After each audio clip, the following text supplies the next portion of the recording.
YouTube, it's time for the final pack for the October pack. And I'll be showing you the animation for this leak. Now, before this leak, I leaked something else within the Twitch stream, and that leak was, I leaked, not Legendary Swordsman, that was something else that I did not leak. I leaked Goldpride. This is not the main leak, though. The new Goldpride card, so let's type in not released on Master Meta, Eradicator, and Eliminator are coming in a secret pack alongside the selection pack leak. But I'm going to be doing a selection pack leak right now. 3, 2, 1. So in addition to Goldpride, the new Goldpride's coming out, we have...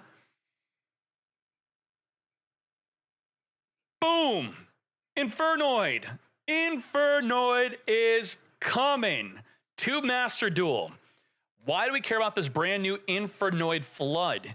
It's summonable with Promethean Princess. It's a Link 4, only requiring 2 monsters, at least one of them being an Infernoid. So you make Promethean, Reborn, and Infernoid, and then Promethean plus your 1 Infernoid, you now got the Flood. The Flood at 3,000 attack has some great effects. When your opponent would special summon a monster, you could tribute a monster, including itself, to negate the summon, then banish that monster. It's kind of like a Saravis in Voiceless Voice. That's incredible. Also, if a card is banished from your graveyard, this generally will be triggered on your own turn. You could then banish 1 card in the field, non-targeting. Also, if this Link Summon card is destroyed by an opponent's card, you could special summon 1 Infernoid monster from your deck, ignoring its summoning conditions. In addition to this great new boss monster, we also have Void Reignition. This is a card destruction. Reveal an Infernoid monster or Void spell and trap in your hand, discard your entire hand, then draw the same number of cards you discarded. So the card you're revealing, it's part of the discard and part of the draw. You're not discarding an Infernoid to then discard the rest of your hand.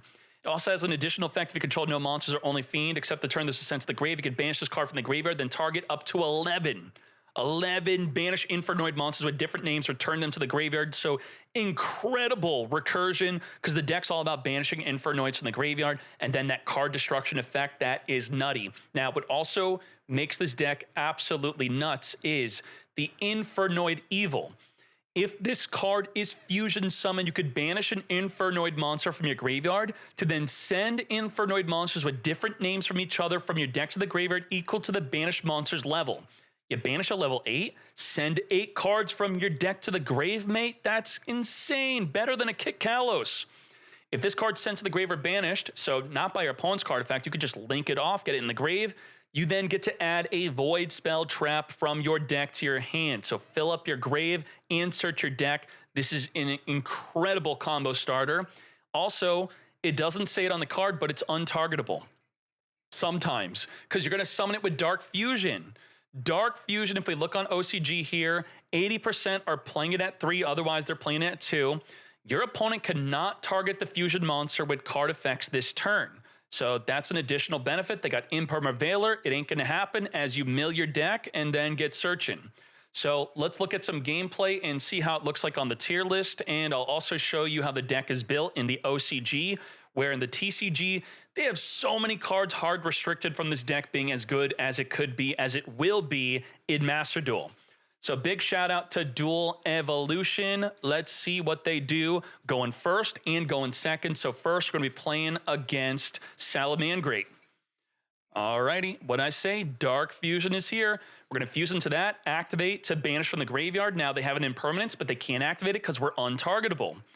Can't target. All right, send a ton of cards from the deck to the grave.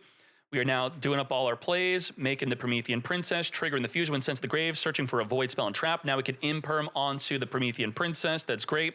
We're going to banish the graveyard, summon, making the Void Flood, and then we're going to summon the level 10, and then we're going to Imagination, search for the trap. Let's talk about the disruptions. Now, to talk about the disruptions here, we have to wait until the opponent's turn for when we activate the trap, because that's when we're going to have all of the disruptions. Let's see.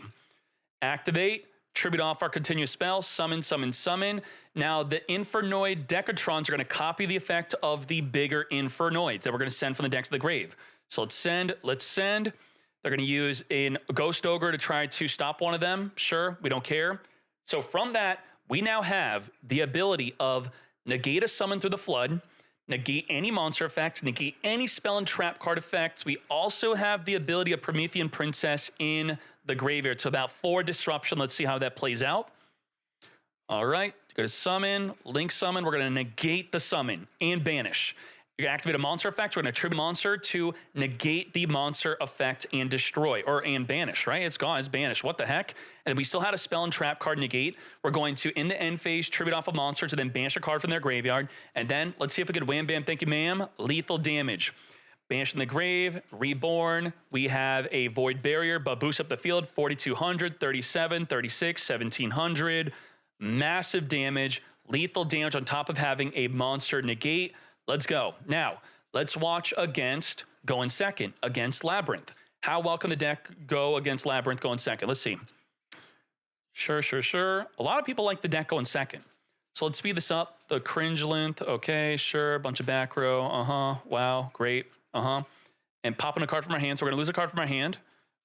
Pop. We lost one of our Infernoids. And now we are going in. So we have triple tactics thrust since you activated a monster effect on our turn. We have reasoning, which is playable on 3. I think this card's limited to 1 in TCG. They declare level. They chose 1. So we're going to mill until we have something summonable. Nope. We're going to keep on milling. Holy moly, massive mill here. Pretty much a grass-looking green mill. We also have Monster Gate. So we have the card destruction, reasoning, Monster Gate, grass-looking greener mate. This is a massive mill. So the Decatron was level 1, so it does not get summoned. Now we're going to special summon the Devotee. Devotee is going to activate to wipe out all back row cards. I believe that's the effect, right?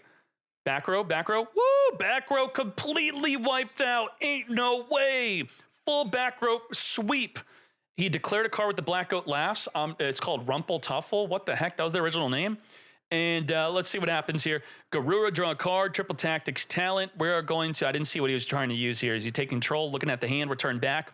Void Imagination is, okay, we're going to summon, send, we're going to fuse into the Infernoid Evil. Sending a ton of cards from the deck to the grave, send it to the grave, search your deck for a Void spell and trap. Got the Void Barrier. With the Void Barrier, we are going to now be reborning from the graveyard. We're going to banish a card from the graveyard by tributing. What else are we doing here? We're going to add back a Banish Infernoid. We're going to make a Barracord blocker. We're going to special summon our monster. We're going to send their monster to the graveyard, make a Promethean Princess, make the Void Flood, banish to trigger the Flood. Flood's now going to non-target banish a card in the field. Let's get banishing. Goodbye to the Torby. Now this 4,400 attack monster has the ability to declare a second attack after destroying a monster by battle. Kill 1, attack again. Attack 2, 4,600 as the Void Barrier is super boosting up the field per Infernoid that is banished. So just like that, turn 2 lethal on a ton of disruption. Pretty good turn 1, pretty good turn 2. Now let's look at the tier list and let's see also how the deck is being played. So on Yu-Gi-Oh! Meta, we're gonna see, we'll look at the TCG, all right? And OCG. So Infernoid, all the way down here, not doing too well in the TCG, but they're playing the deck way differently, and they just newly got their Grass Looking Greener unbanned, which is going to be a very important card to have in the deck. So as you can see there, not so good. But let's click on OCG. In the OCG, Infernoid is not as bad as the TCG. Almost 1% of the meta of tournament top index in the last month. Let's boost this up to, let's say, last 3 months, okay? Infernoid last 3 months, it actually got worse. But let's look at the deck type breakdown. So first of all, in the TCG, cringe, they're playing it with Snake Eye. We don't care about that one bit. We're going to be switching on over to OCG. Chads, reasoning at 3. Monster Gate, mill your deck until you have something summonable. Reignition at 3, the card destruction card. That is absolutely insane. We got the Dark Fusion to make our fusion untargetable. Let's see the breakdown just like that. Super cool deck. We got Fairy Tale Snow, triple left arm offering with the Grass Looking Green. They do have it at 2. We have it at 1. That's fine. And let's see some actual deck lists of this doing well. So we have first place with the Azamina and Diablo Star, but you know, something like this, sure. And here is a top 4 looking like that. And let's see if we have any larger tournaments here. Here's a top 4 with Super Poly. They're playing with, there you go. We got the Beatrice. Beatrice is banned. First place, Beatrice banned. So I guess Beatrice getting banned was a problem. Let's see if I could see a larger event here. 147 player events. looking like that. Boom. Let's go. Let's see another one that's maybe a little bit larger. We could dig through these. An almost 200 player event, looking like this. Playing with Unchained also. Triple Shavara. Wait, this is Unchained Infernoid. Okay, that's an interesting deck. And then this is with the Snake Eye. Now, if you care about TCG, let's see what the TCG is looking like. But mind you, they don't have reasoning at 3, and the Monster Gate's also restricted. So we have top 32 of almost 500 player events. Looking like that. 53 cards because no grass. And here's a top 8 of almost 500 player events. And now, get ready for the animation. The animation is the Flood. Infernoid Flood. From my memory. If I'm incorrect, I'll put in the pinned comment that I was wrong. But it is Infernoid Flood from my memory. I'll double check after the video and then pin it. So there you go. That is the final leak. Infernoid is here, and it is top tier in maybe just my hands. And also Goldpride coming, so have fun with that. You now know pretty much the entirety of the October pack. Some miscellaneous cards, some specific cards that are not tied to archetypes. Even though I do have a list, I got to be careful about what I leak, because if I leak something that Konami's messing around with on purpose, like they did with the Duel Links leaks back in the day, they may find out the Konami employee that's specifically linked to the leaks themselves, and then we lose the leaks. So let's avoid that. And I'm just going to give you more generalized leaks as I've been doing, as those have been pretty much 100% correct. And thank you very much. Let's go. We're going to be leaking again next week. All right. Next week on Twitch, I think you show up to that. And thank you very much.